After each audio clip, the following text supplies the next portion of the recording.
Good morning every students. जैसा कि आप लोग इसके पहले प्रश्नावली 3.5 का पहला सवाल आप लोग देखे थे। अब आज हम लोग चल रहे हैं क्या प्रश्नावली 3.5 का दूसरा सवाल देखने। दूसरे का सवाल का पहला सवाल दिया है ए और बी के किन मानों के लिए निम्नलिखित समीकरणों के युग्म के अपरिमित रूप से अनेक हल होंगे। ए और बी के किस मानों के लिए, मतलब क्या करना है हमको, ए और बी का क्या ज्ञात करना, मान ज्ञात करना है। ठीक है, तो करेंगे क्या, सबसे पहले इसको लिख लेंगे 2x + 3y - 7 = 0। मान लीजिए आपका समीकरण 1 हो गया। इसको पक्षांतर इधर कर लीजिए तो आपका हो जाएगा a - b × x + a + b × y। इसको इधर पक्षांतर करेंगे तो -3a + b - 2 = 0। अब क्या करेंगे, समीकरण 1 और समीकरण, मान लीजिए आपका क्या है, समीकरण नंबर 2 लिखेंगे। समीकरण 1 तथा समीकरण 2 की तुलना a1x + b1y + c1 = 0 तथा a2x + b2y + c2 = 0 से करने पर, ठीक है। तो आप तुलना कर लीजिए, समीकरण 1 की तुलना इससे करिए तो आपका a1 का मान कितना आ जाएगा, a1 का मान, यहाँ पे a1 है, a1 का मान यहाँ पे कितना है, 2 हो जाएगा।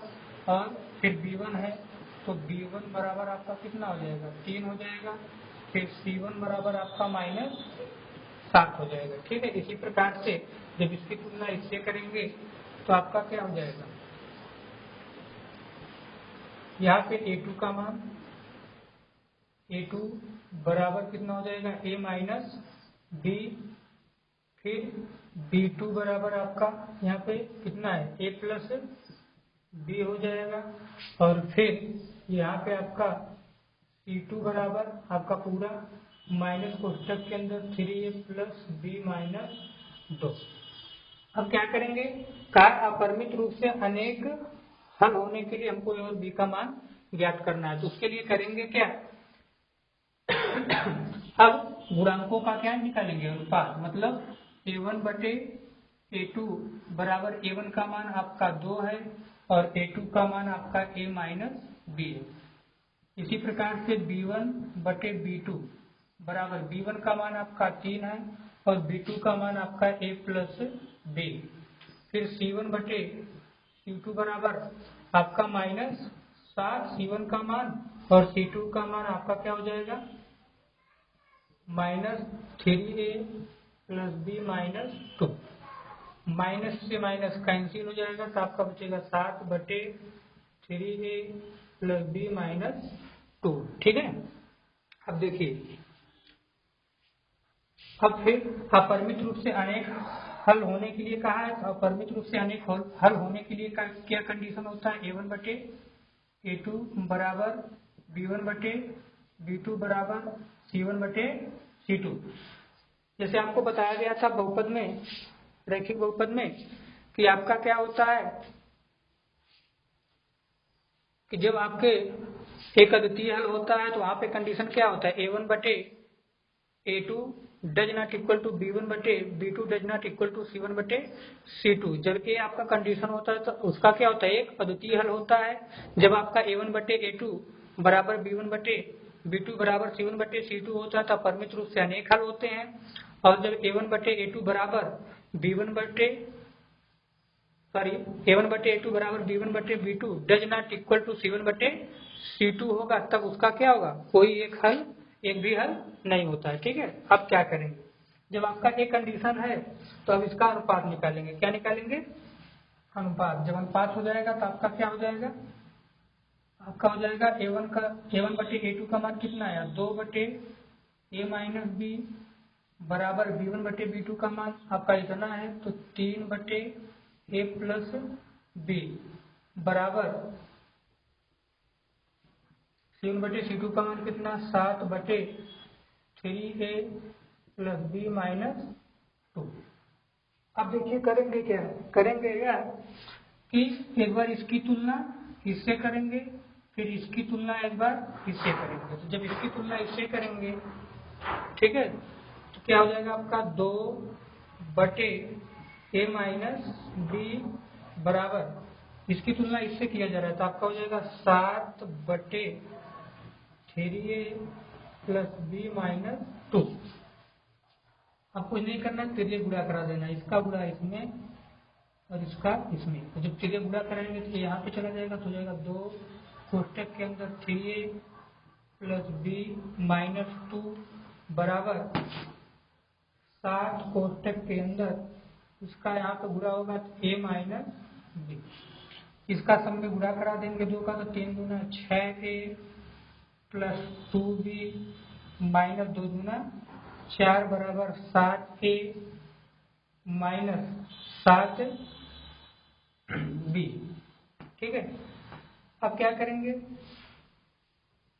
इन सबको उधर पक्षांतर कर दीजिए, ठीक है, या इन सबको इधर पक्षांतर करके लाइए। ठीक है, तो जब इधर लाएंगे तो आपका क्या हो जाएगा, 6a इधर आके माइनस 7a, यहाँ पे बचा 2b, इधर आके प्लस 7b, इसको उधर पक्षांतर कर दीजिए तो हो जाएगा कितना, प्लस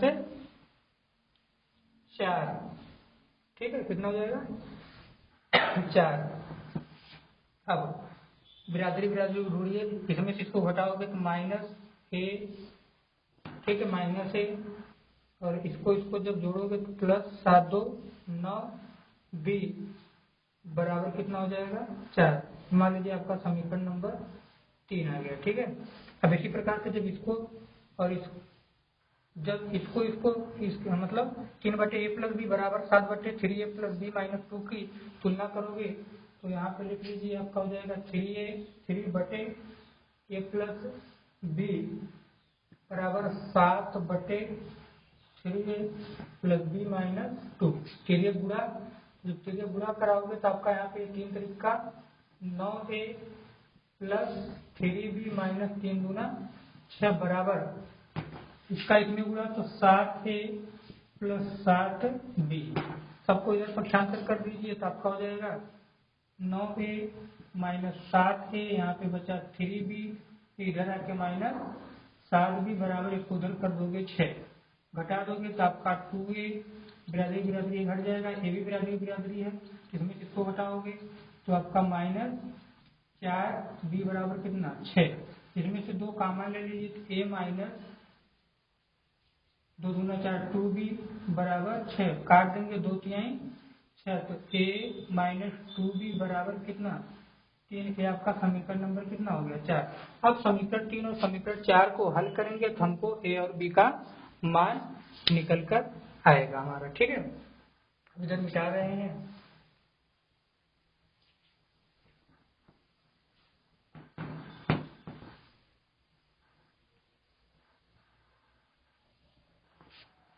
देखिए अब क्या करेंगे, समीकरण 3 आपका क्या है, देखिए यहाँ पे माइनस है, इसका गुणांक एक है और इसमें समीकरण 3 में एक का गुणांक 1 है, तो क्या करेंगे, दोनों को जोड़ देंगे, मतलब समीकरण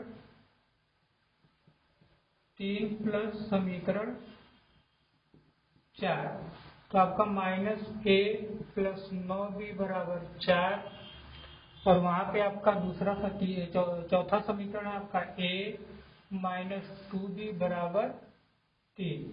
ठीक है, जोड़ा जा रहा है, ये कैंसिल हो जाएगा, 9 में से 2 जाए 7b बराबर 4 3 7, तो b बराबर आपका 7 बटे 7 हो जाएगा, कट जाएगा, इधर गुणा करे इधर जाके भाग करेगा, कट जाएगा तो आपका कितना आ गया a, मतलब b का मान कितना आ गया a, और यही b का मान चाहे समीकरण 3 में रख दीजिए चाहे समीकरण 4 में रख दीजिए। ठीक है, तो लिखोगे b का मान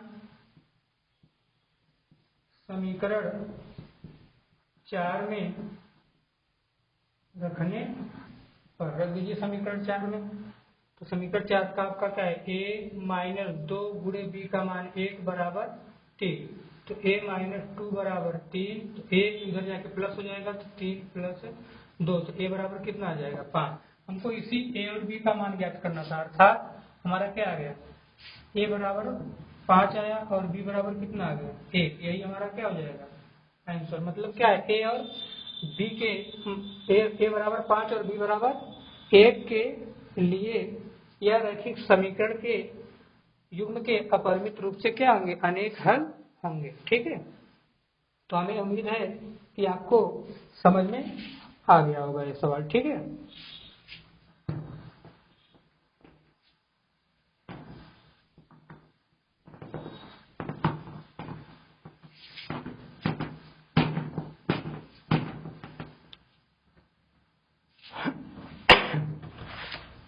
अब देखिए इसी में आपका दूसरा सवाल दिया है, के किस मान के लिए निम्न रैखिक समीकरणों के युग्म का कोई हल नहीं है।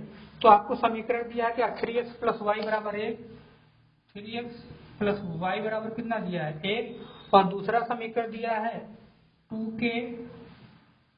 2k minus 1 into X plus A plus B into Y. यहाँ पे आपका 2k माइनस 1 इंटू एक्स, यहाँ पे है आपका k माइनस 1 इंटू वाई बराबर 2k प्लस 1 दिया है। क्या दिया है, 1 दिया है। ये मान लीजिए आपका समीकरण 1 है, ये मान लीजिए आपका समीकरण 2। कहा है k के किस मान के लिए रैखिक समीकरण का कोई हल नहीं होगा। पहली बात, कोई हल नहीं होने के लिए आपका क्या कंडीशन होता है, a1 बटे a2 बराबर b1 बटे b2 does not equal to c1 बटे c2 होता है। तो समीकरण 1 और समीकरण 2 की तुलना आप a1x plus b1y plus c1 equal to 0 से कर लेना। समीकरण 1 की तुलना समीकरण 2 की तुलना a2x plus b2y plus c2 equal to 0 से कर लीजिएगा। ठीक है, तो आपका क्या निकल के आएगा, a1 का मान निकल के आएगा, b1 का मान निकल के आएगा, c1 का, फिर यहाँ से समीकरण 2 से a2 का मान निकल के आएगा, b2 का मान निकल के आएगा और c2 का मान निकल के आएगा। ठीक है, इन जो गुणांकों का मान निकल के आएगा, फिर उन गुणांकों का अनुपात निकाल लीजिएगा। अनुपात निकाल कर एक कंडीशन आप फॉलो कर दीजिएगा। ठीक है, तो वहां पे आपका क्या निकल के आएगा, ठीक है, वहां पे आपका निकल के आएगा क्या,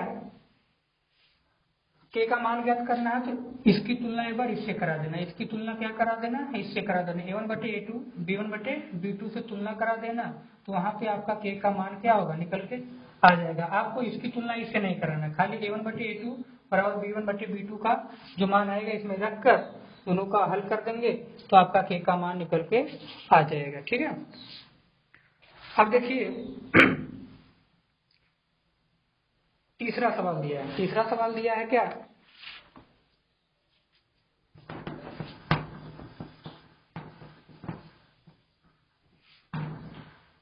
तीसरा सवाल दिया, कहा है निम्न रैखिक समीकरणों के युग्म को प्रतिस्थापन एवं वज्र गुणन विधियों से हल कीजिए। किस विधि को आप अधिक उपयुक्त मानते हैं। तो किस विधि को आप उपयुक्त मानते हो, तो आपको समीकरण दिया है क्या, 8x प्लस 5y बराबर 9, और दूसरा दिया है 3x प्लस 2y बराबर कितना दिया है, 4 दिया है। ठीक है, मान लीजिए आपका समीकरण 1 है, ये मान लीजिए समीकरण 2। हमको किस किस विधि से हल करना है, किस किस विधि से, प्रतिस्थापन और वज्र गुणन, प्रतिस्थापन और वज्र गुणन विधि। तो ध्यान दीजिए, इस समीकरण को समीकरण 2 को आप लोग सबसे पहले क्या करेंगे, एक बार इसको प्रतिस्थापन विधि से, प्रतिस्थापन विधि का मतलब क्या होता है, एक बार यहाँ से x या y किसी एक का मान, चरराशि का मान निकाल कर दूसरे में रख देना, दूसरे चरराशि का मान निकल के आ जाएगा। उसके बाद जिसका मान निकल के आएगा उसका मान किसी भी एक और समीकरण में रख देंगे तो दूसरे वाले का निकल जाएगा। तो वहां से आपका x और y का मान निकल जाएगा। फिर आप इसकी तुलना एक बार a1x plus b1y plus c1, a1x plus b1y plus c1 equal to 0 से करोगे। इसकी तुलना एक बार a2x plus b2y plus c2 से करोगे। तो उसको वज्र गुणन विधि से आपको हल करना है। अगर आपको सूत्र याद है तो ठीक है, नहीं सूत्र याद है तो आप क्या करना, कर लेना x y और 1 लिख लेना, यहाँ पे b1 b2 c1 c2 a1 a2, फिर यहाँ पे b1 b2। यहाँ से जो इसका आपका A1 का मान, ये आपका B1 का मान, इसको इधर कर दोगे तो आपका क्या हो जाएगा, C1 का मान। ठीक है, ये आपका A2 का मान, ये आपका B2 का मान, जब इसको इधर कर दोगे तो आपका -4 बराबर 0 हो जाएगा। ये पूरा आपका हो जाएगा क्या, C2 का मान हो जाएगा बराबर 0। ठीक है, अब क्या करना, इसमें आप रख देना, फिर तिर्यक किसका गुणा करा के इसमें से घटा देना, फिर आपका वज्र गुणन विधि से क्या हो जाएगा, हल हो जाएगा। तो वहां से आपका x और y का मान क्या हो जाएगा, निकल जाएगा। देखोगे जो प्रतिस्थापन विधि से आपका x का मान निकल के आएगा, वही मान x y का वज्र गुणन विधि से भी हल करने के बाद आएगा। तो आपको जो विधि आसान लगती है उस विधि से आप हल करिए। उसमें पूछा है कि कौन सी विधि आपको उपयुक्त लगती है, उसको कौन विधि आपको, मतलब दोनों विधियों में आप कौन सा विधि आप उपयुक्त मानते हो, उसको आपको लिख देना होगा, या लिख दीजिए या आप समझ लीजिए। ठीक है, फिर इसी प्रकार से आपका चौथा सवाल दिया है। क्या दिया है, चौथा सवाल। तो चौथा सवाल जो है आपका अगले वीडियो में बताया जाएगा। ठीक है, बस आज के लिए इतना ही। आप लोग ध्यान से पढ़िए, जो बताया जा रहा है उसको रिवीजन करिए। ध्यान दीजिए, जो प्रतिस्थापन विधि, वज्र गुणन विधि और आपका एक क्या है, एक विलोपन विधि। क्या, एक विलोपन विधि, विलोपन विधि। ध्यान दीजिए, आपके जो है आपके क्वेश्चन पेपर में, मतलब बोर्ड वाले पेपर में, इन तीनों विधियों में से एक विधि जरूर आएगी। एक विधि क्या होगी, जरूर आएगी आपकी। ठीक है, आपके पेपर में। तो इन तीनों विधियों को आप पूरी अच्छी तरीके से तैयार कर लीजिए, और उसके बाद क्या करिए, तैयार करने के बाद इस पर खूब सारा जो है क्या कर डालिए, क्वेश्चन को लगा डालिए, उसका रिवीजन कर डालिए, ताकि आपका ये क्या हो जाए, तैयार हो जाए। ठीक है, तो बस आज के लिए इतना ही। धन्यवाद, फिर अगले वीडियो में हम लोग मिलेंगे।